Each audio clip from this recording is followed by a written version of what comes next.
আচ্ছা শুনেন, ওই সে 4 দিন আগে আসছে এই বাসায়, এবং সে এই একই এলিবাই সব জায়গায় দাঁড় করায়। ওই যে সিকিউরিটি গার্ডকে বলে যে আমার বাপ নাই, মা নাই, কেউ নাই, আমি পুড়ে গেছি, এই যে দেখেন আমার গলার পুড়া, তো আমাকে একটা কাজ জোগাড় করে দেন।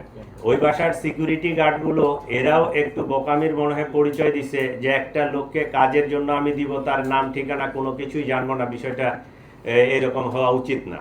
তো তারে কাজ দিছে, এবং দেখেন সে কত শিয়ানা, কোনো মোবাইল টোবাইল ইউজ করে নাই। এই 4 দিনে যে যাতায়াত করছে, সে একদম পুরা মুখ ঢেকে আসছে, এবং সে এই কাজটা করার পরে কিভাবে সেফ এক্সিট হবে, সে তার কাপড় চোপড় চেঞ্জ করে মেয়েটার কাপড় চোপড়গুলো পরছে, মুখ ঢাকছে, একটা ওই ল্যাপটপের ব্যাগ পিছনে নিয়ে এজিফ যে বাসার মেয়ে প্রাইভেট পড়তে অথবা কলেজে বা ইউনিভার্সিটিতে বাহির হয়ে যাচ্ছে, এই একটা এনভায়রনমেন্ট ক্রিয়েট করে সে বাহির হয়ে গেছে।